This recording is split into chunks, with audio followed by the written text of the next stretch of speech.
Bismillahir Rahmanir Rahim. We're approaching the end of this month of Ramadan, and as usual, the debate about moon sighting has started, and I will address it in this video. But I've been hit by two things I've seen on social media this week. One is a video of an old man screaming out, "Where are the Muslims? Where is Islam? You're standing and praying while we are being killed." And another is an article by the journalist Abu Bakr Abid from Gaza, which every paragraph is like a bullet in the heart. As he said, we didn't ask you for food and water to help us. Allah asked you in Surah An-Nisa, وَمَا لَكُمْ لَا تُقَاتِلُونَ فِي سَبِيلِ اللَّهِ, that you, what's the matter with you that you don't fight to help the men, women and children? And he mentions that we have Muslims who go and dine with the occupiers, break iftar with the occupiers, the supporters of the occupation, the ones who have financed and fueled the occupation and given political cover,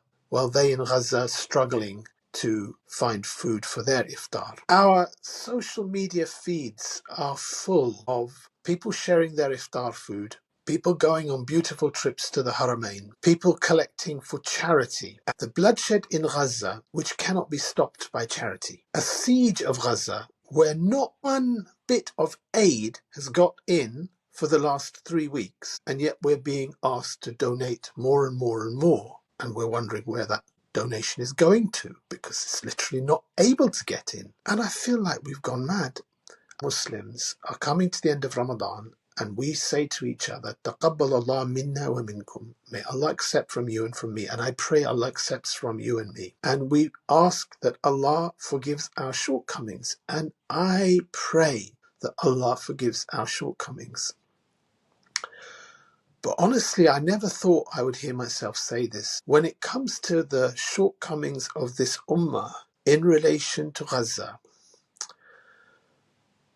I don't know whether we can be reassured that Allah is going to forgive us for this, because the suffering, the humiliation, the murder, the bloodshed is impossible for us to imagine. And yet all of us, to some extent, carry on with life as normal. And I'd urge you to think about that yourselves when we are seriously thinking about istighfar and tawbah, whether or not it's something that we can genuinely face Allah subhanahu wa ta'ala on the Day of Judgment and say that we spent all our time fasting and feasting and celebrating and debating about petty issues and finding the nuances of the branches of the Aqidah to have discussions over, and deciding whether or not the difference of opinion on the moon sighting is something that we're going to spend hours debating over, when there's a genocide happening, there's a slaughter happening. There's an innocent population being starved. Their homes have been destroyed. It's going on and on and on. The shield of the Ummah, which is supposed to protect us, is not there. And we carry on with life as normal? Can we really say that we've asked for forgiveness, or we've sought forgiveness, or we've changed this Ramadan? The fact that I might have improved some ways personally is a good thing for all of us. The fact that as a collective we have failed dramatically should be something that terrifies us.